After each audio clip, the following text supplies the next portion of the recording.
So the wedding took place Friday night. Now, weddings are not supposed to take place Friday night.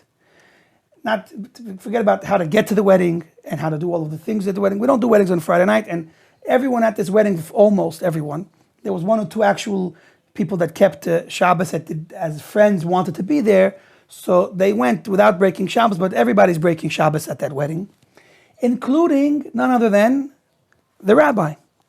So I don't know if it's correct to call him even a rabbi, but this person portraying a rabbi, people get a lot of jobs in this world, Sometimes people need money, so they decide to be a clown. They put on a clown suit with, one of those nice red button noses. You squeeze it, it makes a noise. So this person puts on a suit and then he calls himself a rabbi. So he was a rabbi for officiating this wedding. My friend actually spoke to me about being involved, and I said, listen, you know that I can't help you with this. You want my help? Pursue, maybe if you're already with a woman and you have children and everything, which was the case, so, maybe, introduce her to Judaism. Maybe somewhere along the lines, if she would become Jewish, that might be your best direction to go long term. But of course, that's not what they were interested in. So they found a person that would accommodate them, a rabbi, so-called rabbi. So he not only comes to do the wedding on Friday night, at the wedding, he's marrying the two of them. So he announces, oh wait, I'm a Kohen. Let me give you Birchat Kohanim. So here he is giving the Birchat Kohanim to a Jew and non-Jew getting married. Then, of course, he does the 7 brachas, the 7 blessings that you can only make on a real wedding.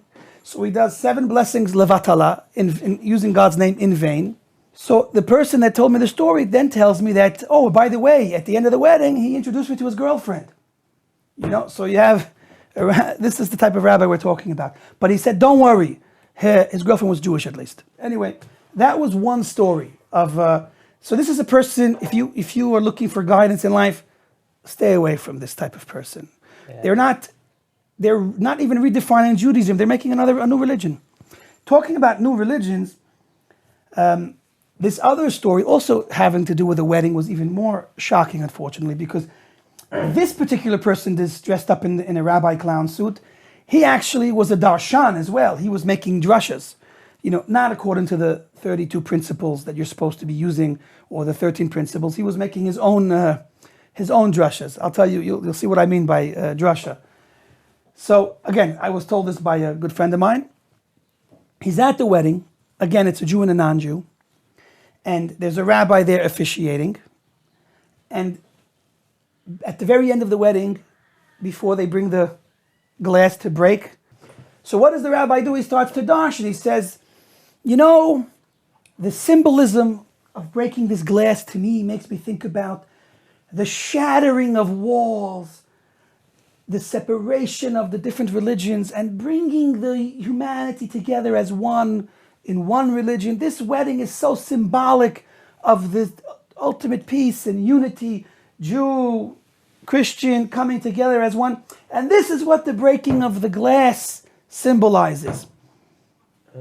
How far from the truth could he be? I just wanted to show you how far off people can get. And, if you would sit down and have a serious interview with any of these two so-called rabbis, they would explain to you that they want to be a benefit to the world, they want to help people, they want to give good, they want to do good. They don't even realize how lost they are. You know why? Because they've decided to choose the wrong leaders for themselves. Maybe they chose themselves for a leader, then for sure that's the reason why they're off course. So we have to be very careful when it comes to who we choose to follow.